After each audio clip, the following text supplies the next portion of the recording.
नमस्कार, मेरा नाम है अमिताभ और दृष्टि आईएएस की इस नई वीडियो में स्वागत है आपका। कैंसर कैंसर एक ऐसा रोग जो न सिर्फ भारत के लिए बल्कि पूरे विश्व के लिए एक गंभीर स्वास्थ्य संबंधी समस्या है, एक चुनौती है। ऐसे में हमारे ऊपर जिम्मेदारी बढ़ती है और इसके लिए हम अगर प्रयास नहीं करते हैं तो एक समाज के रूप में हमें भारी कीमत चुकानी पड़ेगी। ऐसे में 4 फरवरी को पूरा विश्व इस दिशा में जागरूकता के लिए विश्व कैंसर दिवस के रूप में मनाता है। लेकिन सिर्फ इस जागरूकता के तक, एक दिवस तक इसको सीमित करने तक ही जिम्मेदारी समाप्त नहीं होती है, बल्कि इसके लिए समेकित रूप से प्रयास की आवश्यकता है। हाल ही में एक रिपोर्ट आई, उस रिपोर्ट में भारत को लेकर कैंसर के संदर्भ में जो बातें कही गई वो काफी गंभीर बातें हैं। तो आज के ही इस संदर्भ के माध्यम से हम उसकी चर्चा करेंगे। क्या होता है कैंसर, इसको समझने के साथ उस रिपोर्ट में कौन सी ऐसी बातें कही गई हैं जिससे कुछ चिंता की लकीरें हमारे माथे पर दिखनी स्वाभाविक है, उस बात को समझते हुए आगे की राह क्या हो सकती है उसकी तरफ हम चलेंगे। तो आइए शुरू करते हैं सफर की शुरुआत। क्यों बढ़ रहा भारत में कैंसर, इस शीर्षक के अंतर्गत चर्चा के बिंदुओं को देख लेते हैं। सबसे पहले बात खबर की करेंगे, चर्चा में क्यों है, क्या है कैंसर, इसको सामान्य भाषा में समझने के साथ क्या विश्व कैंसर की राजधानी बन रहा भारत, अर्थात विश्व में जो कैंसर के मामले बढ़ रहे हैं उसकी राजधानी अगर भारत को कहा जा रहा है, इसका मतलब भारत के केंद्र में है। भारत में यह दर काफी गंभीर स्थिति में पहुंच चुकी है। बच्चों में कैंसर की क्या है स्थिति, इसको भी देखेंगे। साथ में आगे की राह क्या हो सकती है। अगर निराशा है तो वहां आशाएं भी हैं, और आशाएं तभी हैं जब हम इस दिशा में विशेष रूप से गंभीर होकर प्रयास करेंगे तो वो आशा की किरण, एक उम्मीद की किरण एक सही स्थिति में हमको ले जाएगी और हम एक स्वस्थ और अच्छे समाज की तरफ अग्रसर होंगे। अभ्यास प्रश्न की तरफ अंत में चलेंगे और सामान्य अध्ययन प्रश्न पत्र 3 के लिहाज से यह संदर्भ आपके लिए महत्वपूर्ण है।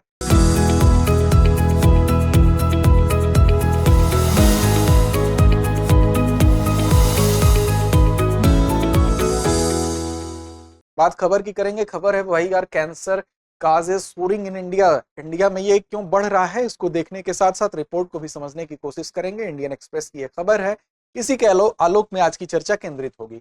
चर्चा में क्यों है, दरअसल स्वास्थ्य विशेषज्ञों की तरफ से एक चेतावनी जारी की गई है कि अगले 2 दशकों में अर्थात 20 वर्षों में यह कहा गया है कि कैंसर पीड़ितों की संख्या में तेजी से वृद्धि होने की संभावना है। और कुछ रिपोर्ट्स के मुताबिक तो यह भी पता चला है कि ये 2040 तक अर्थात 2020 से 40 के मध्य अगर तुलना की जाए तो कैंसर पीड़ितों की जो संख्या है वो दोगुनी होने की संभावना बताई जा रही है। ऐसे में जो बच्चों की बढ़ती संख्या है वो भी एक विशेष चिंता की तरफ हमारा ध्यान आकृष्ट करती है। ऐसे में इस बीच में यह कैंसर की चर्चा हो रही है, भारत में इसकी जो केसेस की संख्या है वो काफी तेजी से बढ़ रही है। सबसे पहले समझते हैं कैंसर होता क्या है। दरअसल कैंसर की अगर बात करेंगे तो आमतौर पर जो मानव में कोशिकाएं होती हैं, कोशिकाएं मिलकर ऊतक का निर्माण करती हैं, ऊतकों से अंग बनता है और शारीरिक विकास की प्रक्रिया इन्हीं कोशिकाओं के माध्यम से चलती रहती है। हमेशा हमारे शरीर में कोशिकाएं जो होती हैं वो विभाजित होती हैं, नई कोशिकाएं बनती हैं। कुछ कोशिकाएं जो होती हैं डेथ उनकी हो जाती है, मृत हो जाती हैं, उनको रिप्लेस करती हैं, नई कोशिकाएं बनती हैं। और ये विकास के क्रम को विभाजित होकर ही प्रभावित करती हैं। अर्थात जो क्षतिग्रस्त कोशिकाएं होंगी, जो नष्ट हो चुकी कोशिकाएं होंगी, मृत कोशिकाएं होंगी, उनके स्थान पर नई कोशिकाएं बनती रहती हैं। ये एक सामान्य स्थिति है। इससे शारीरिक जो हमारा ढांचा है, हमारे शरीर की जो संरचना है वो एक बैलेंस कंडीशन में बनी रहती है। लेकिन ये तो सामान्य स्थिति की बात है, क्रमबद्ध प्रक्रिया ये चलती रहती है। लेकिन अगर जब कैंसर की स्थिति आएगी तो यह क्रमबद्ध प्रक्रिया बाधित होगी और उस समय क्या होगा, उस समय पुरानी या क्षतिग्रस्त कोशिकाएं समाप्त नहीं होंगी, फिर भी नई सेल, नई कोशिकाएं बनती रहेंगी। और ऐसी कंडीशन में ये चित्र की स्थिति आप देख सकते हैं, जब अनियमित रूप से नई कोशिकाएं पुरानी कोशिकाओं के बिना रिप्लेस हुए ही बनती रहेंगी तो यह कैंसर की स्थिति बनेगी। इस समय ट्यूमर विकसित हो जाएगा और पूरा शरीर जो है इस पूरे रोग के चपेट में आ जाएगा। तो हम कह सकते हैं कि नई कोशिकाएं उस समय विकसित हो जाएं जब उसकी आवश्यकता न हो तो कैंसर की स्थिति होती है। इस प्रकार सेल में एक अनियमित विकास ही कैंसर होता है। इसके कई प्रकार होते हैं, गले में हो सकता है, लीवर में हो सकता है। इसके अलावा आजकल तमाम नए कैंसर के रूप भी सामने आए हैं। सर्वाइकल कैंसर है, महिलाओं के गर्भाशय ग्रीवा पर कैंसर है। तो ये तमाम आजकल इसके नए रूप और चिंताजनक हमारे सामने चिंता के रूप में आए हैं। खासकर बच्चों में भी ये कैंसर आजकल देखने को मिल रहा है। इस वजह से ये चिंता और गंभीर होती है। क्या कारक हो सकते हैं, तो दरअसल कारक इसके भौतिक भी हो सकते हैं, रासायनिक भी हो सकते हैं और जैविक भी हो सकते हैं। भौतिक कारकों की अगर बात करें तो पराबैंगनी किरण हो गया, आयनकारी विकिरण हो गया, इनके माध्यम से जो रेडिएशन होता है उससे भी ये कैंसर हो सकता है। साथ ही रासायनिक कारक की बात करें तो एस्बेस्टस जैसे पदार्थ हैं, तंबाकू के धुएं, इसीलिए धूम्रपान से वर्जित किया जाता है, वो भी कैंसरस होता है।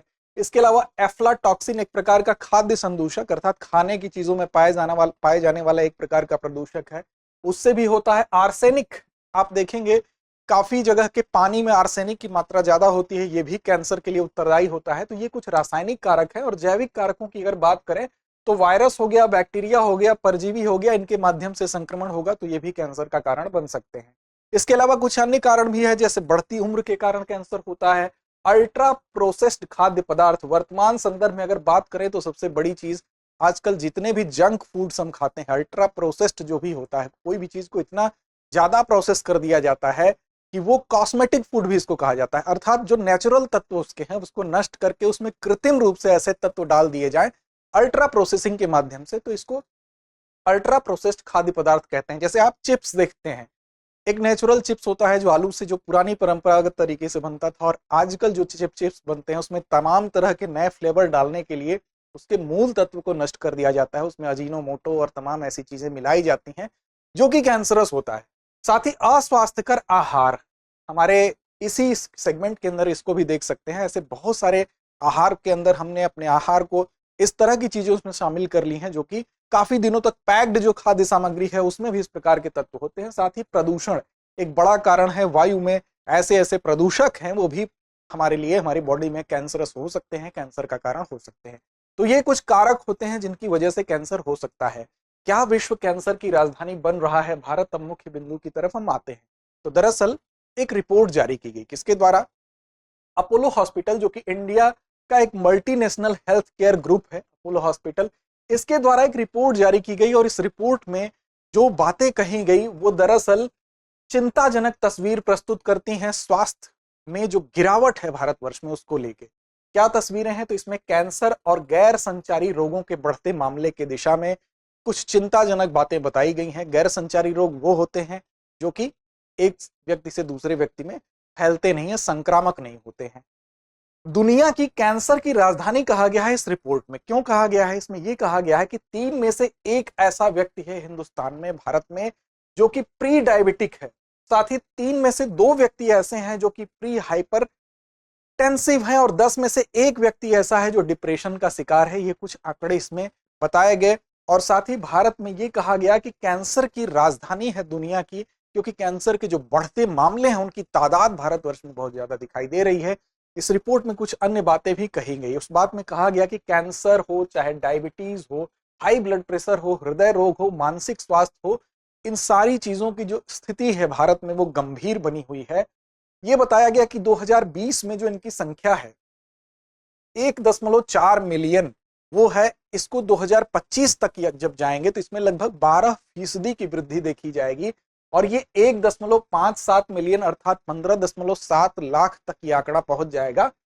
ये 12% की वृद्धि इतने कम समय में एक बड़ी चिंता की बात है, क्योंकि कैंसर गैर संक्रामक बीमारी है और एक ऐसी बीमारी है जिसका इलाज अभी बहुत सेगमेंट में पूरी तरह से सक्षम नहीं हो पाया है इंसान, अभी वो उस पर बहुत काबू पाने की स्थिति में नहीं है। महिलाओं के अगर मामले में देखें तो ब्रेस्ट कैंसर हो गया, गर्भाशय कैंसर हो गया, ग्रीवा डिम्ब ग्रंथि कैंसर हो गया। साथ ही पुरुषों में जो फेफड़े का कैंसर है, माउथ कैंसर है, प्रोस्टेट कैंसर है, ये जो मामले हैं इनकी स्थिति आम रूप में जो है उसमें काफी वृद्धि देखी गई है। तो ये इस रिपोर्ट में इन सारे कैंसर के जो टाइप्स हैं उसमें वृद्धि की बात की गई है, उसमें बढ़ने की बात की गई है। बच्चों में कैंसर की स्थिति पर रिपोर्ट क्या कहती है? तो वो ये भी कह रही है कि अगर कैंसर के कुछ ऐसे प्रकार हैं जो युवाओं और बच्चों में विशेष रूप से देखे गए हैं। जैसे कौन कौन से प्रकार हैं? जो फेफड़ों की कैंसर है, अगर उसके औसत आयु का उदाहरण यहां पर आप देखें तो विश्व के अन्य हिस्सों की तुलना में भारत में जो औसत आयु है उसका कंपेयर करके आप समझ सकते हैं कि इनकी स्थिति क्या है। अमेरिका में फेफड़ों के कैंसर की औसत आयु है 70, वहीं यूके में 75 है, वहीं चीन में 68 है, जबकि भारत में मात्र 59 है। तो ये आपको बता रहा है कि फेफड़ों के कैंसर के मामले में भी भारत अग्रणी है, विशेष रूप से युवाओं और बच्चों के मामले में। अगर देखें तो प्रतिवर्ष कैंसर के जो नए मामले हैं वो यहाँ पर 10 लाख नए मामले आ रहे हैं, और ऐसे में जो बच्चे हैं वो 4% इसको कवर कर रहे हैं। तो बच्चों में भी कैंसर का एक बड़ा मामला, लगभग 40,000 बच्चे हर वर्ष कैंसर से पीड़ित हो रहे हैं। ये एक बड़ा अमाउंट है, बड़ा आंकड़ा है। जो हमारे माथे पर चिंता होना स्वाभाविक है। अब ऐसे में आगे की राह क्या हो सकता है, वो कौन से ऐसे उपाय हो सकते हैं जिससे हम इसकी रोकथाम कर सकते हैं। तो देखिए, जो सबसे बड़ी कमी देखी गई है उन कमियों को दूर करना ही आगे की राह होता है। कमी यह है कि जो प्रशिक्षित बाल कैंसर विशेषज्ञ हैं अर्थात ट्रेंड पेडियाट्रिक ऑन्कोलॉजिस्ट हैं, उनका अभाव है। जितने भी सरकारी अस्पताल है वहां पर अगर आंकड़े देखें आप, तो उन आंकड़ों में आपको 41% ही सरकारी हॉस्पिटल ऐसे हैं जहां पर इस प्रकार के विशेषज्ञ आपको टेस्ट, स्क्रीनिंग टेस्ट जो करने वाले विशेषज्ञ हैं या प्रशिक्षित बाल कैंसर विशेषज्ञ हैं वो आपको दिखाई देंगे। ट्रेंड विशेषज्ञ आपको नहीं दिखाई देंगे। प्राइवेट हॉस्पिटल की कंडीशन तो ठीक है, लेकिन गवर्नमेंट हॉस्पिटल में 41% में ही इनकी उपलब्धता है। ऐसे में अगर इनकी उपलब्धता को बढ़ाया जाए तो ये एक आगे की राह में एक सकारात्मक बिंदु हो सकता है। दूसरा ये है कि कैंसर को दूर करने के लिए सबसे जरूरी है अगर प्राथमिक स्तर पर ही उसको डायग्नोस कर लिया जाए, उसका निदान कर लिया जाए, उसकी पहचान कर ली जाए।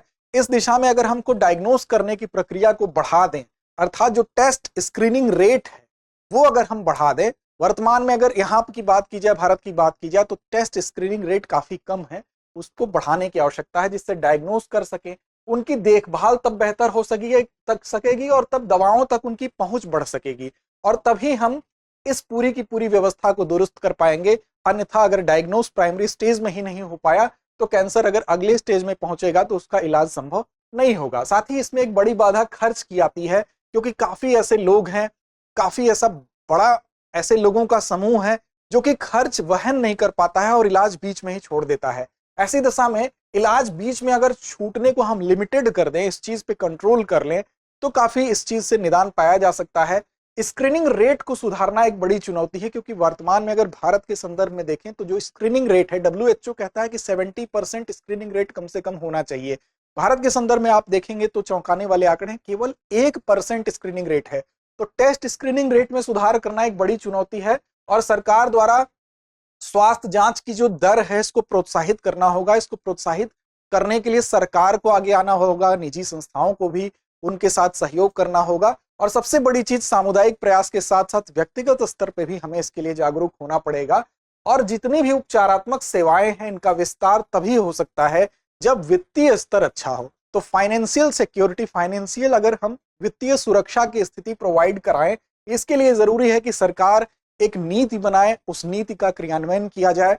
तो इसलिए फाइनेंशियल सिक्योरिटी के लिए बेहतर करने के लिए एक नीति को गवर्नमेंट के लेवल पे लागू करने की आवश्यकता भी यहाँ पर देखी जा रही है। ये भी आगे की राह में एक बेहतर कदम हो सकता है। और देखें आप, अगर रिपोर्ट ये कहती है कि कैंसर के मामले वर्तमान में जो 2020 के लेवल को अगर देखें तो ऐसा ये अनुमान इस रिपोर्ट में कहा गया है कि 2040 तक ये आंकड़े लगभग 2020 की तुलना में दोगुने हो जाएंगे। इस लिहाज से अगर इसके लिए प्रयास अभी हम नहीं करते हैं तो एक समाज के रूप में इसकी कीमत हमको जरूर चुकानी पड़ेगी, इसमें कोई दो राय नहीं है। इसलिए सरकार के साथ साथ हम सब की भी ये जिम्मेदारी है कि इस दिशा में हम अपने स्तर से जो भी कर सकते हैं, अगर फाइनेंशियली नहीं कर सकते हैं तो जागरूकता के लेवल पर ही लोगों को जागरूक करें कि कम से कम वो सरकारी अस्पताल तक जाके अपनी जांच को सुनिश्चित अवश्य करें, ताकि शुरुआती दौर में अगर कैंसर को पकड़ा गया तो उसके इलाज को काफी हद तक सफलता से किया जा सकता है। अंत में हम आपको अपनी परिपाटी अभ्यास प्रश्न की तरफ चलने से पहले बता दें कि इंदौर शाखा में ISGS फाउंडेशन कोर्स का हिंदी माध्यम का बैच 6 मई से प्रारंभ हो चुका है, सुबह 11:30 बजे से। अंग्रेजी माध्यम का 9 मई को शाम 6:30 बजे से प्रारंभ हो रहा है और इससे संबंधित किसी भी क्वेरी के लिए आप इस नंबर पर कॉल कर सकते हैं, जानकारी ले सकते हैं। अंत में अभ्यास प्रश्न है आपके सामने। आज का अभ्यास प्रश्न जिसकी जिम्मेदारी आपकी है, कमेंट बॉक्स में कमेंट करके इसका सही जवाब दे। विश्व कैंसर दिवस की तिथि क्या है आपको बताना है। विश्व कैंसर दिवस कब मनाया जाता है? आपके सामने ऑप्शन है 16 अक्टूबर, 4 फरवरी, 1 दिसंबर या उपरोक्त में से कोई नहीं। तो उम्मीद है आप सही और सटीक जवाब जरूर देंगे। लड़ते रहें, अपने लक्ष्य की ओर बढ़ते रहें। डियर व्यूअर्स, अपने एग्जाम की तैयारी को और बेहतर करने के लिए हमारे चैनल को लाइक, शेयर और सब्सक्राइब करना न भूलें।